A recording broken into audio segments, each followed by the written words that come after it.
Thanks, Chris. The 1950s and the 1960s were the golden ages for horse racing, as the Kentucky Derby held their 147th annual race. We're reminded of one special jockey who rose from the South Texas racetracks to that very one in Louisville, Kentucky and beyond. Kira Gorgon has the story. He had a wonderful career, and I was real fortunate to have met him. Manuel Hinojosa has many titles: sports fanatic, architect, artist, author. I was able to go every weekend to his house and write down his amazing stories. And friend to a legendary jockey from right here in Brownsville, Texas. Talking about Herbie's real easy. Herbie's is one of those guys that when you talk to him, he would giggle at you, you know? The late, great Herbie Hinojosa celebrated a decorated jockey career dating back to the 1950s. It's amazing how a person from Brownsville that starts at 8 years old riding horses, drops out of school, his parents weren't really around, the men adopted him because he could ride horses. They would put him on these quarter horses, and there was a lot of horse races in the valley, and Herbie was already well known. They called him El Changuito. The pair became fast friends when Manuel discovered Herbie by researching sports history in South Texas. He would tell me a story, and he'd just make it exciting. To the point sometimes I almost didn't believe him. At 16 years old, Herbie was discovered and brought to the West Coast to race thoroughbreds.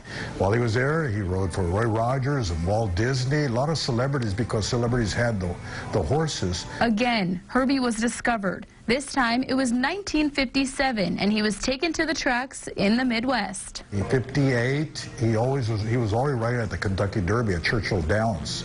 He got to meet the guys. He was put right in the middle of things, and got to see the Kentucky Derby event for the first time. Herbie rode into the 60s, gaining huge momentum in his career in 1962. But the first race he got into that was of significance was a race against a guy by the name of Eddie Arcaro, which was the top rider of the time. Well, he beats him badly, okay?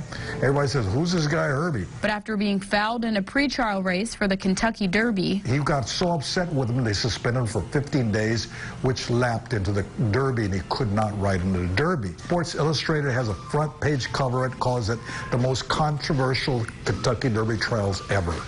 And it says, Herbie Hinojosa was trying to race like John Wayne. Herbie continued to race and continued to win, becoming the leading rider at tracks around the country. Herbie went with give me the big races against the big guys, against the big horses. That's what I want to race. So he was always in the paper at all these races, and nobody would do what he did, you know? Herbie chased his career for 5 decades, winning 3,334 of the 25,160 thoroughbred races he rode. His mounts earned just under $18 million. Herbie always raced with the desire to win. The determination was unreal. For Valley Sports Central, I'm Kira Grogan. And there is so much more to Herbie's story. The Latino jockey from South Texas who made a name for himself in the sport of horse racing. And you can read about those stories like the book, quote, Rode Hard, The Rise and the Fall of a Jockey Legend. That's available on Amazon.